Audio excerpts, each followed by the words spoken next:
It's playoff time in Tennessee. Welcome to the Six Rivers Media Sports Huddle. I'm your sports editor, J.D. Vaughn. Joining me as always, Jeff Birchfield, Andrew Smith, Brian Woodson. We've got a lot to dive into this week because on Friday night, the field across the state of Tennessee will cut in half, and it will continue to cut in half each week until we have a state champion. We'll get to that in a minute, but first, a word from our loyal sponsor, Lazy J Farms Old Fashioned Butcher Shop. Lazy J Farms has been raising the finest cattle and all-natural pork for 3 generations on the family farm in Fall Branch. Their blonde Aquitaine herd offers a leaner, healthier, and more tasteful beef. And the butcher shop is local, farm to table, and 100% authentic. This is the way your grandfather shopped for me, with steaks cut to order, quality assured, and ready to ship to your door. Open Thursday through Saturday on Bloomingdale Road in Kingsport.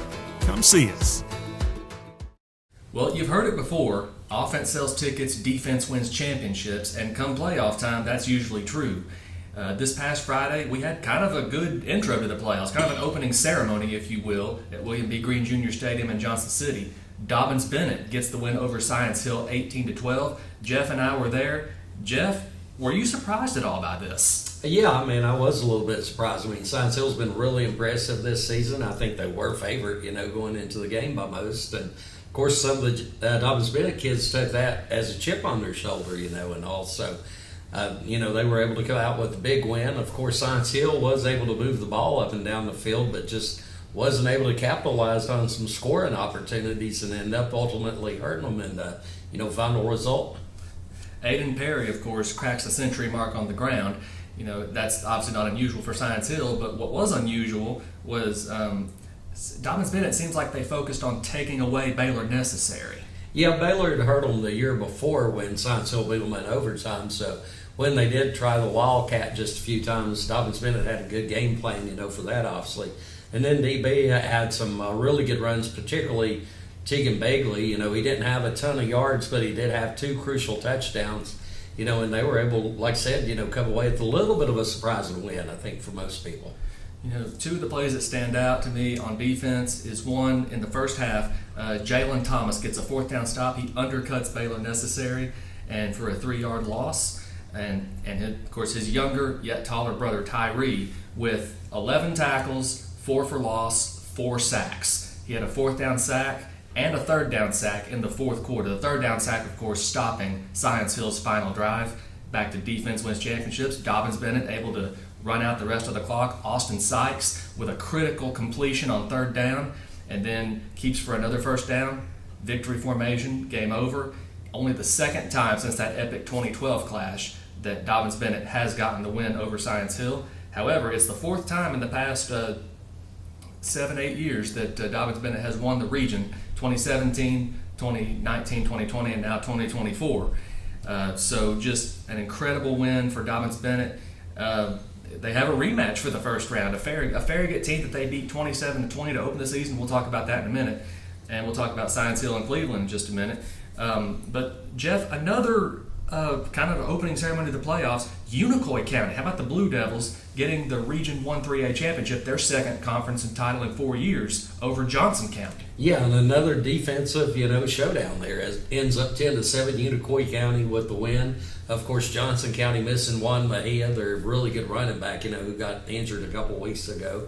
And then, of course, Unicoi County missing one of their best receivers, with Garrett Sellers. So both of them missing 2 big play guys, but Unicoi County able to come through with the win. Coda Cutlip has a big, kick return there late and sets them up for a winning field goal. So the Blue Devils able to take the 10-7 win, get the late stop to secure the game. Emilio Soto with the game winner for Unicoi County. The Blue Devils had not won a conference title since 1991 until 4 years ago. Now they've won 2 in the past 4 years. So just an incredible job by Drew Rice and that entire staff up there at Unicoi County, Jeff. Yeah, Drew's done a terrific job since taking over that program. I think back to the old days, they had Lewis Thompson and some of those guys were, terrific coaches. But yeah, since Drew's taken over, he's a Unicoi County guy through and through. He's a star for them back in the day on the football field, on the basketball court. Really passionate about that school. So, I think he's the perfect man for the job there at Unicoi County. Yep. Johnson County, anything but out of it with a quarterback like Jay Stout and a linebacker like Sam Kretzinger. Johnson County is still very much alive. They do get the home playoff game with the number 2 seed. West Ridge, Andrew, unfortunately not going to the playoffs, but they finished the season strong.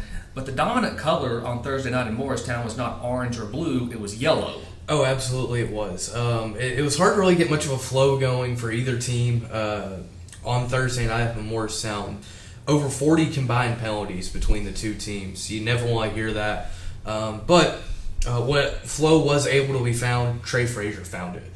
He had a great game in his send-off as a Wolf.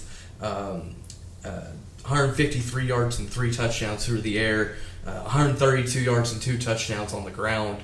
Really strong performance from Trey. Whenever I talked to him after the game, he was obviously very emotional, how much West Ridge and Sullivan County has meant to him. So it was cool to see him have a moment like that against Morristown East. And for the Wolves, it's a great jumping off point going into next year. You mentioned they're not making the postseason. Still wouldn't necessarily call it a bad season. They finished 5-5 on the year, had their region struggles, but any chance you can to try and build some momentum toward next year is obviously good. And then also talking with Coach Hilton after the game, he commended his guys. Hey, these guys continue to fight. They continue to show up, and they very easily could have not done that after they got eliminated. So a lot to build on still for West Ridge moving forward. Trey Frazier and, of course, All-State lineman Trent Tatum, just 2 of West Ridge's first senior class to go to the school all 4 years. So this will forever be a landmark senior class at West Ridge, no matter what happens. And Brian, you were up in Wise the other night. Gate City gets the win, 25-7 over the Warriors. What a night for Walker Hillman. Yeah, he ran for. This also had a lot of laundry. Also, both teams there were holding penalties. That it seemed like every other play, but he did have a great game. 215 yards is what I had, and 3 touchdowns. There was 1 touchdown he had called back by a holding penalty.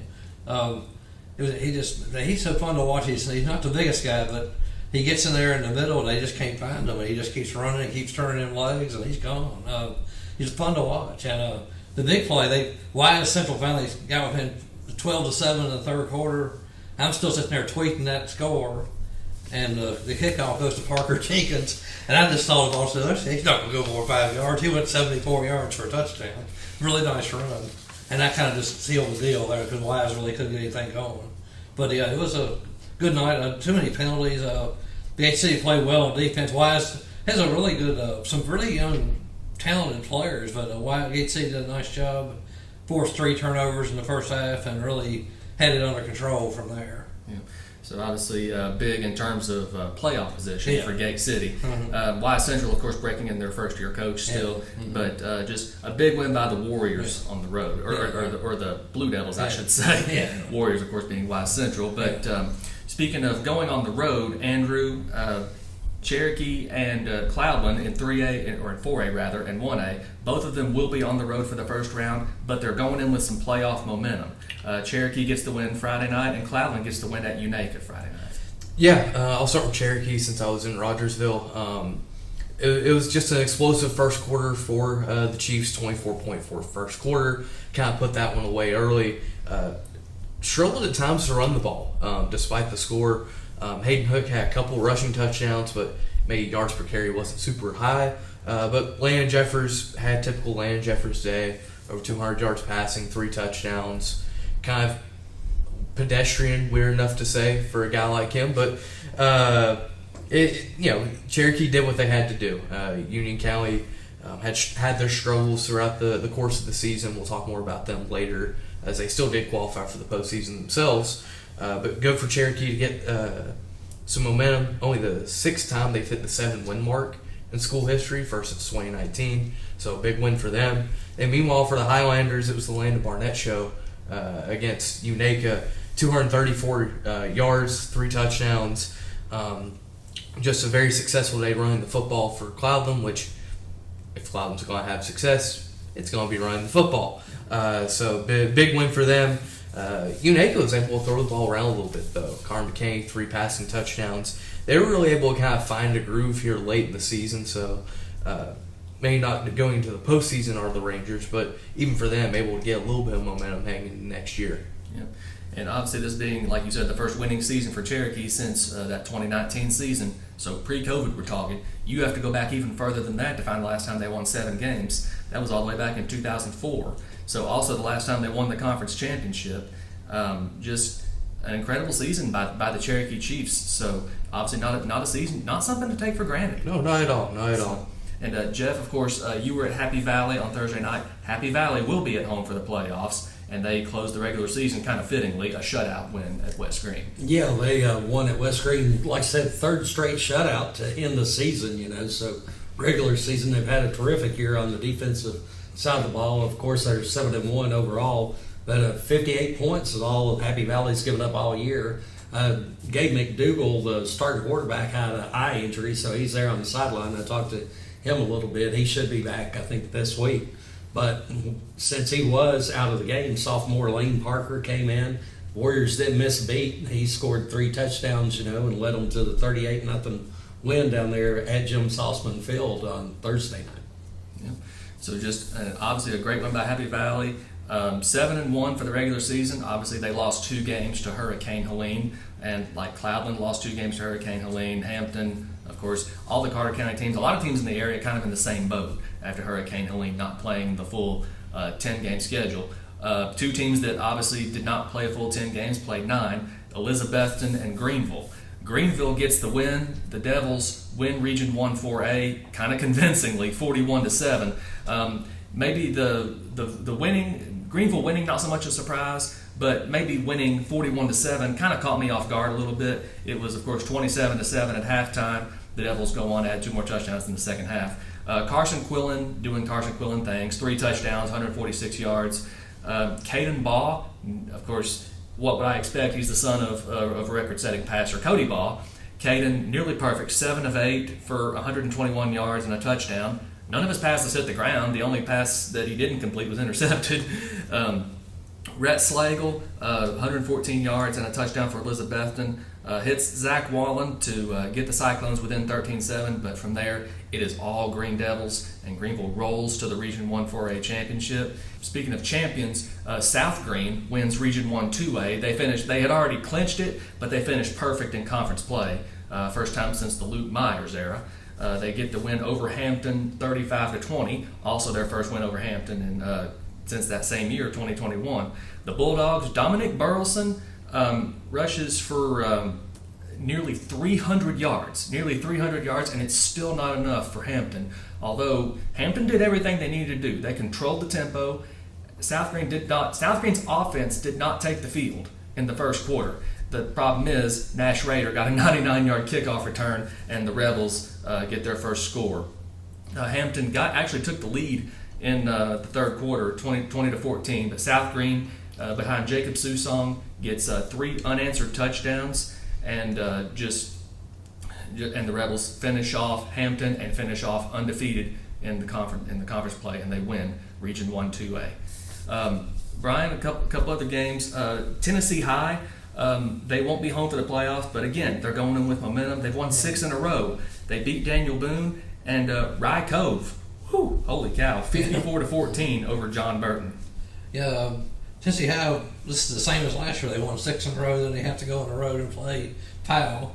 Trent Dowdell had another huge game with 178 yards and 3 touchdowns, and Elijah Plumbar keeps picking it up with 115, and Turner Elliott 7 of 8 for 111 yards. It's hard to do much better than that. So they rolled pretty well. Daniel Boone, of course, had a rough year, but they'll be back. But the Vikings have a tall task ahead of them going to Knox Powell. And then Rye Cove rolled over Burton. Landon Lane, as always, had another huge game, accounted for 192 yards and 5 touchdowns.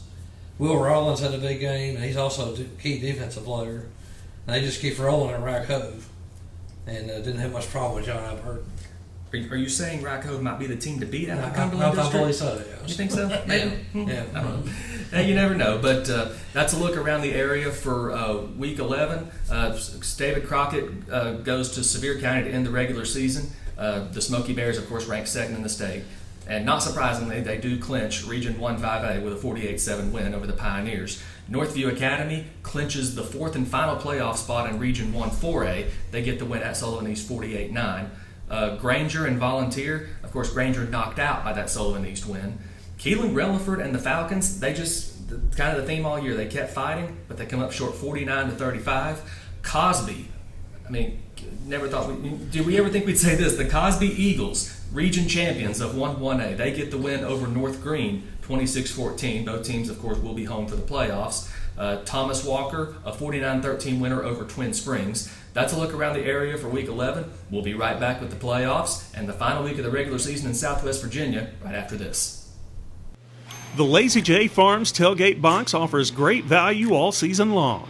Get 40 pounds of meat for only $116. That's 5 pounds of beef patties and 3 pounds of chicken breasts, 1 pound of thick cut bacon, 3 packs of premium beef hot dogs and 2 packs of Chicago dogs, and 4 pounds of thick cut pork chops, all for $116 at Lazy J Farms Butcher Shop in Kingsport. Visit us online at lazyjbeef.com. As far as Tennessee goes, it's here. Every game from here on out could be the last one for anybody. It was hard to decide on a game of the week this week. We've got 2 intriguing ones up here in Class 6A. Science Hill at home hosting Cleveland for the first time ever. Dobbins-Bennett, of course, a rematch of Week 1 against Farragut. The Indians won that one 27-20. But first, we're going to start with Johnson City and Science Hill hosting Cleveland, a 7-3 Cleveland team. Science Hill, of course, 7-2, and Science Hill's got to put Dobbins-Bennett behind them. Yeah, I expect a big bounce back this week from Science Hill. I think, they've got a veteran coach, obviously, in Stacy Carter, who's, been through this before. I'm sure they'll be strong coming off the loss to Dobbins-Bennett. First thing Science Hill's got to do, we talked about it off camera there, is stop running back Isaiah Davis for Cleveland. He's got over 1,100 yards rushing, and they've got a good quarterback as well in Chase Stevens. Some of the intriguing matchups are the Science Hill offense against the Cleveland defense. Because when I talked to Coach Carter earlier, he was really concerned with A.J. Westfield there on the defensive line. He's 6'2", 280, really a disruptor there. And then David Yancey, their middle linebacker, actually leads them in tackles. But then Science Hill's counters, they usually do have that 4 horsemen rushing attack, and I know they want to get back to all 4 of those guys really having big games with Aiden Perry, Baylor Necessary, and that Wildcat, and Malik Anderson and Ian Mathis, want those guys coming on strong. But I think probably Science Hill's best chance of maybe doing some damage against Cleveland. Cleveland's got some injuries in that secondary, so you're hoping maybe for Science Hill's sake that Spencer Taylor can find, Stephen Famoyan and John Gatura, and some of those guys, open there deep in Carter Nelson. Yeah, and Corbin Lazier as well. Yeah, on tight end, I should have mentioned him as well. But and he did find him against Dobbins-Bennett, but just not consistently. Dobbins-Bennett bent but would not break. And just kind of similar to Week 1, Dobbins-Bennett bent but did not break against Farragut. Dobbins-Bennett jumped ahead 14-0 early in that game. Teagan Begley with a couple of touchdowns, but Teagan Begley actually left that game with an injury and was sidelined for next week or two. He was sidelined for the next week, came back for Week 3 against West Ridge. But obviously the one thing that kept hurting Dobbins-Bennett that night was Robbie Jacobs. He had 5 catches for 140 yards.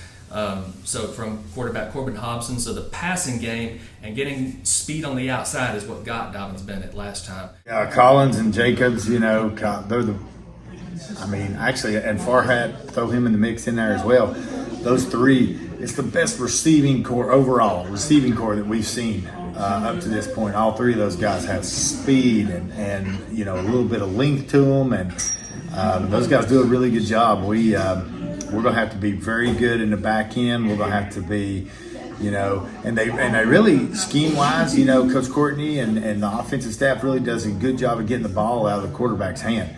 It's not like you think you can get pressure on the quarterback and then we'll be able to, no. They do a really good job of RPOing it or in their, design pass game of really getting the ball out of quarterback's hands. So, tough deal overall to stop all 3 of those. Obviously, that's been a point of emphasis for the Indians since then. And don't judge Farragut by their 4-6 record. The Admirals started 0-5, but they had won 4 in a row until last week's loss to Maryville, a game which Farragut led 21-0 before losing 28-21. So is Farragut going to either be still feeling the hangover from that, or is Farragut going to be motivated and just ready to go and turn the page? We don't know. You have to wonder about that with high school kids and stuff like that. But Austin Sykes, the Indians' passing game, they got to find that balance on offense that they were able to find last week, and that defense that played last week, that showed up last week in Science Hill, that defense has to show up and not allow Robbie Jacobs, Landon Collins, I should say, or whoever to get outside on them and get an open space, because that's what hurt Dobbins Bennett in Week 1. That can't happen again if the Indians want to advance. And it would be Dobbins Bennett, of course, looking for their first playoff win since 2020, the Zane Woodson era. So the Indians at home against Farragut. Tennessee High, like you said, Brian, on the road at Powell, a tough task, a battle of 8-2 football teams. David Crockett on the road, of course, at Knox West, two-time defending state champion Knox West, which just defeated Powell 30-18 to win the Region 2 5A, of course. Andrew, Elizabethton and Greenville. Obviously, Greenville gets the big win. Both teams at home this week. Fulton and Elizabethton meeting for the first time ever. Yeah, it's going to be a very fun matchup. You got a Fulton team coming up from Knoxville, making the trip up to Carter County. I know the folks in Elizabeth will certainly be hoping to make an impact on that game at Citizens Bank Stadium. In terms of on the field, I think Elizabethton has to have success running the football. They can't let a game get away from them like they did against Greenville last week. You have to let your run game keep you in a ball game. And through that, you're allowing Rhett Slagle to both be a threat on the ground using his legs and through the air. If you're Elizabethton, you need to be able to play complementary football against a team like Fulton that finishes the 3 seed in their region. They have a couple good wins. Gatlinburg-Pittman, not in their region, but a strong win for Fulton there, and they also have a good win against Carter on their schedule. So it should be a fun matchup in Elizabethton. Now, Cherokee, like you said earlier, you covered them this past week. They're on the road. They are going on the road to face a 9-1 Gibbs team. Yeah, no, Gibbs is going to be a very tall task for Cherokee. Their only loss is to perennial power Anderson County. But yeah, it's going to be a tough task for the Chiefs. They need to run the ball better than they did against Union County last week. That if they want to pull off the upset here, that's what has to happen. No ifs, ands, or buts. Landon Jeffers is talented. He's got talented receivers. But if they're stuck just throwing the ball, trying to play catch-up against the Eagles, it's not going to likely end particularly well. You need Hayden Hook in this offensive line to have a strong night, kind of take a little bit of the crowd out of it there. And, it's a big task for Cherokee. Obviously, who's had a strong regular season, but times are different in the postseason. Yep. And that Union County team that Cherokee faced, of course, going to Unicoi County this week, Jeff. The Blue Devils, of course, fresh off the region championship. Johnson County at home against Austin East. So just when you look at those Class 3A playoffs, obviously a favorable matchup for Unicoi County, and on paper a favorable matchup for Johnson County. But just what do you see here in these 3A first round games? Well, with Johnson County hosting Austin East, the Roadrunners always an athletic team, so they're going to face some challenges there. I think Johnson County, particularly maybe Carter Rudy in that secondary, he probably needs to make some plays. He's probably going to have some more big catches, from Jay Stout and all. And then with Unicoi County, Kobe Jones went out of the game late with an ankle injury, so. But I think Unicoi County, if they're able to run the ball, establish the line of scrimmage, get Branson Salt started early, I think Unicoi County will probably be okay in that one. And their defense been playing exceptional. They held Johnson County 7 points. I covered them last Monday night. Also, they played 2 games last week, and they shut out, Hancock County. So if that defense continues to play like they are, they're going to be hard to beat there, for Union County. Yep.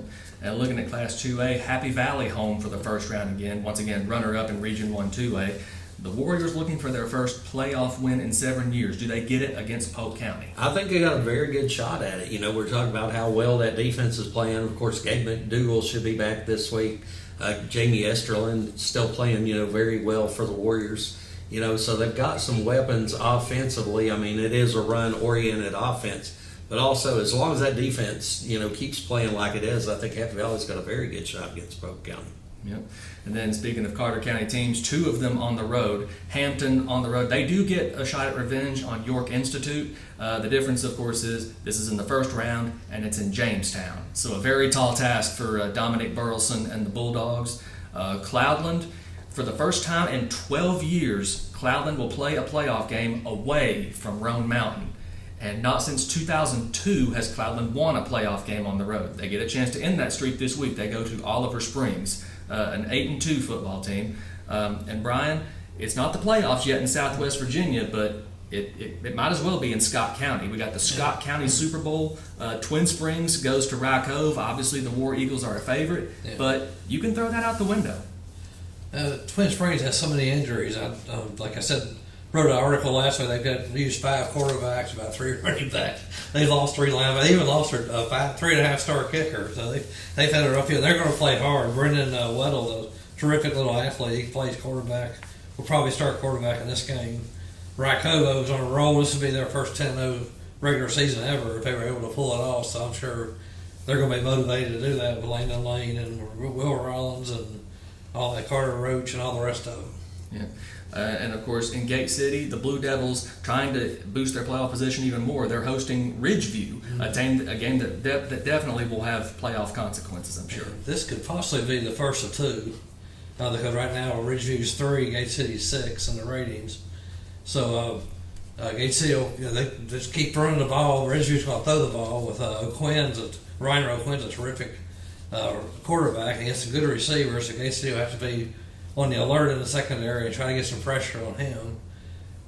Ridgeview against Gate City just slow down Hillman. The quarterback, Zane Reed's played real well, so you got to watch out for him too. And people like Parker Jenkins stepping up and making plays, and Corey Bird, get him the ball, he can move. So that should be an interesting game. But like I said, next week we might be going to Ridgeview to play them again. We'll see after this one's over. Yeah. So like you said, a precursor to the playoffs in the VHSL. Of course, the playoffs in the TSSAA get underway this week. Buckle up. It's going to be a fun ride. Enjoy every second of it. Thank you all as always for joining us. Jeff Birchfield, Andrew Smith, Brian Woodson, JD Vaughn. Thank you all so much for tuning in. This has been the Six Rivers Media Sports Huddle, episode 12. Thank you once again to Lazy J Farms as well. Lazy J Farms has been raising the finest cattle in all-natural pork for 3 generations. Our blonde Aquitaine herd offers a leaner, healthier, and more tasteful beef that ships from our store directly to your freezer. This is the way your grandfather shot for meat, only now we wrap it, seal it, and send it right to your door. We have plenty of options to pick from, and they're all fresh and natural. Just visit our website at lazyjbeef.com and choose your package. We'll get it straight to you.